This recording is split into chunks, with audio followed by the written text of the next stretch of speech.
ነፃ ሆነው የተፈጠሩ የሰው ልጆች በባርነት ቀንበር ወድቀው ፍትህ ተጓድላለች። ኢትዮጵያውያን ግን ይህንን ፈጽሞ ሊቀበሉት አልቻሉምና በአንድነት ተነሱ። ሉዓላዊነታቸውን ከማስከበር አልፈው ለጥቁር ሕዝቦች ነፃነት ምክንያት መሆን ቻሉ።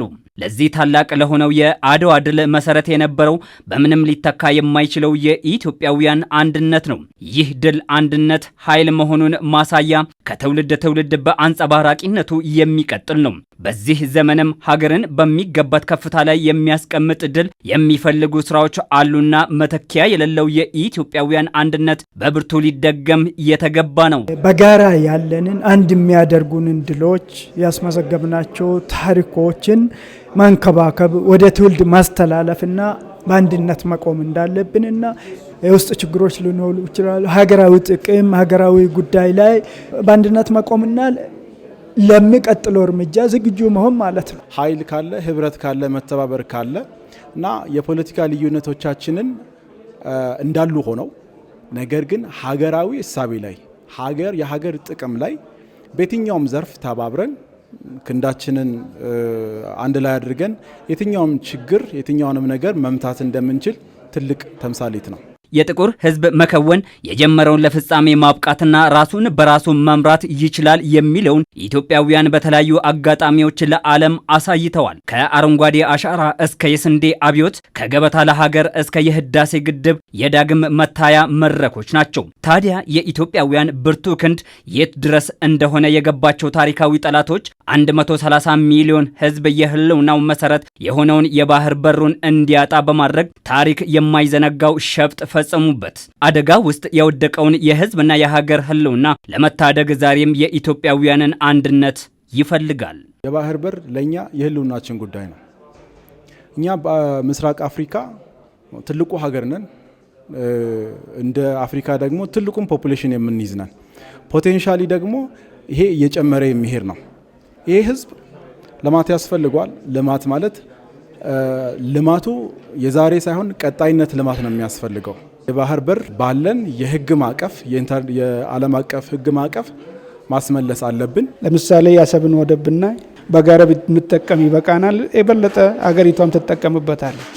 ስለዚህ ይሄ በስነ ስርዓቱ መታየት አለበት። በእኛም ደግሞ ለአንድነታችን ትልቁ መሰረት ብዙዎች ስለሆነ እንግዲህ ከብሔራዊ ጥቅማችን አንጻር መታየት ያለበት ነው ብዬ አስባለሁ። ከዚህ አንጻር ህብረተሰቡ አንድ ላይ ሆኖ በአንድነት መቆም አለበት ብዬ ነው። ኢትዮጵያና ህዝቦቿ ለብዙዎች መከታ ለሰላማቸው ዋስትና ሲሆኑ እንጂ ለማንም ስጋት መሆን ታሪካቸው አልነበረም አይሆንምም። ነገር ግን ለመውረር የመጣ ሁሉ ክንዳቸውን ቀምሶ አይቶታል። ይህንን የሚሉት በ49ኛው የጉሚ በለል የውይይት ተሳታፊ የነበሩ ምሁራን ናቸው። እናም ዛሬ ኢትዮጵያውያን እያነሱት ያለው የባህር በር ጥያቄ የፍትህ ጥያቄ መሆኑን መገንዘብ ያስፈልጋል።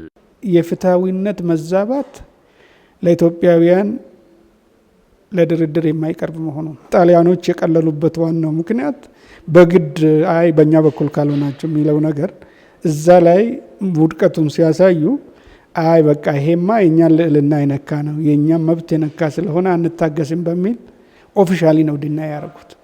በህዳሴ ግድብ ላይም የነበረው እናንተ እዩ እኛ እንብላ ነበር፣ እኛ እንጠቀም። ይሄንን በተግባር ሰብሮታል። የባህር በሩም ጉዳይ ተመሳሳይ አይነት አንድምታ ያለው ነው።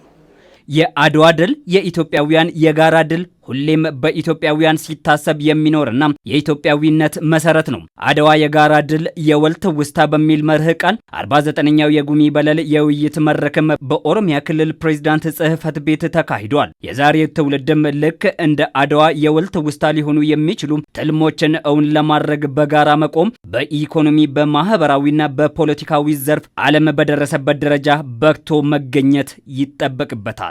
የተለያዩ ሀገራት በተለይ ግብጽ ያን እንዳናገኝ እየተራራጠችና የተለያየ ዲፕሎማሲ እያካሄደች ነው። ያ የግብጽ ሂደት ትክክል እንዳልሆነና ኢትዮጵያ መብቷን እየጠየቀች እንደሆነ በዲፕሎማሲ የዓለም መንግስታትን ከአፍሪካ ቀንድ ያሉትን ሀገራትን ማስገንዘብና አሁንም በሰላም ለማስመለስ የሚቻለንን ማድረግ አለብን። ካልሆነም ደግሞ በሚቻልበት መንገድ የባህር በር ማግኘት የግድ ይላል ማለት ነው።